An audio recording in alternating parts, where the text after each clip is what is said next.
Hello everyone, welcome back to the channel. I'm watching through Ahsoka. Never seen Rebels, never seen Mandalorian, never seen the Clone Wars.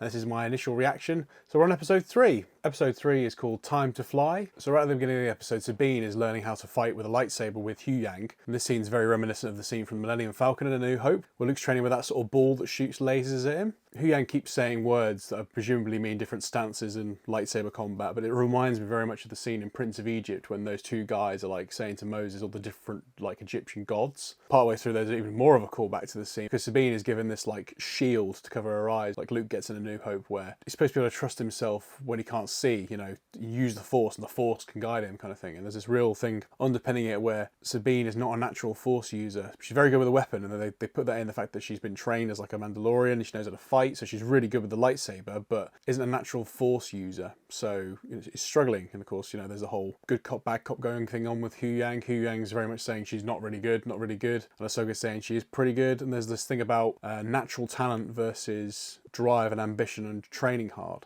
The music in this scene is really good as well. It reminds me of the music from Rayman 2, if that means anything to anyone. Syndulla meets with like the New Republic bunch of holograms, including Mon Mothma, who makes a return, which is nice to see. And there's some of the senator dude who like gives Syndulla a dressing down, and he's like, whoa, you know, you don't want to, you know, save your friend and blah blah blah, all this stuff like, you know, politicians speak behind a desk, you know, pen stuff. And Syndulla proper calls him out and he's like, were you in the war, mate? Really? You chicken hawk? What's going on? And he's like, brr, brr, brr. So it's nice to see that sort of attitude called out in fiction, especially a fiction that's got wars in the title. And the New Republic are really showing a lot of hubris, very akin to the prequel trilogy where the Jedi Order are like, yeah, no, we know what we're doing because we're the Jedi, lol. They're showing the same kind of attitude, and Syndulla gets a dressing down, very similar to the way that Qui-Gon Jinn gets a dressing down in the first film in Phantom Menace. Yeah, Syndulla's trying to convince them all that Ezra and Thrawn are alive, and Mon Mothma's like, oh no, not Thrawn, and everyone else is like, yeah, there's no way he's alive because we know best because we're politicians, we're behind a desk, we're really clever, we went to university, probably space university. Yeah, we went to space university on Coruscant, our mummies and daddies had lots of money, yeah, we know what we're doing, you know, that kind of thing, you know,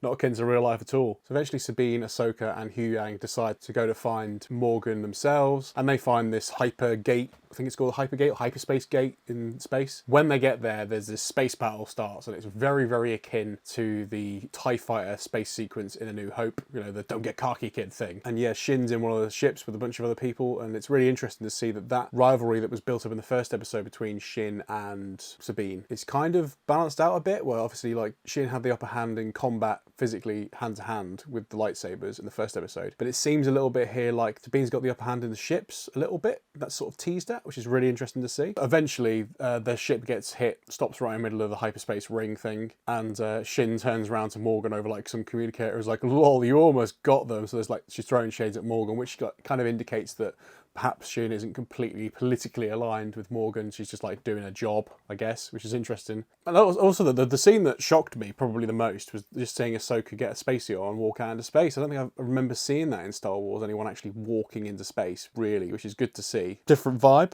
They have to take a bit of refuge on the planet, so they sort of like turn everything. I think they turn HuYang off, just trying to be quiet, low profile, so they can't be found by the Dark Jedi. And right at the end, Balon orders a bunch of robots and men to go and chase down Ahsoka and Sabine. So it's probably inevitable that they are going to be found at some point. Really enjoyed this episode. The space battle bit was really, really cool. Things really sped up in this episode. HuYang was a bit annoying in this episode. I mean, he's really good when he's talking and motivating the characters, but when he's just like giving a running commentary on the ship, oh, lol, we got hit, lol, we got hit, that's a bit irritating. I'm not particularly a big fan of that. Morgan is still pretty beige and just sitting there and like, you know, I'm the Grand Ruler and I'm evil, mwahaha, not really feeling her character. Balon didn't appear much in this episode, but the attitude that Shin shows of like having her own personality against Morgan and not being yes master, yes master, yes master with someone that's telling her what to do is pretty good. The alignment between Sabine and Ahsoka is quite interesting. There's like almost like a sort of, like I say, a yin and yang thing between HuYang and Ahsoka, where HuYang's very much like been there a long time. He's like a very orderly, and he's saying that, you know, none of the Jedi have ever been like Sabine before. Brr. Ahsoka's like, well, you know, look where I got the Jedi. So there's kind of like a let the past die, if you will, kind of thing going on there, where they're talking about the sort of old way of doing things. The theme runs through the episode where Syndulla's talking to the New Republic, and she's like, well, we won the war, so why can't we do it my way?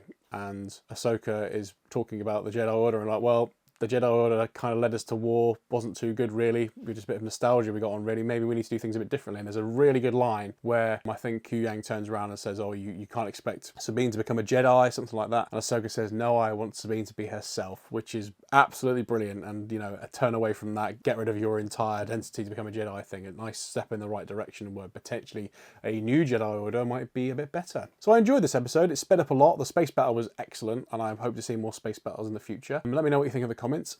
Thank you. See you later.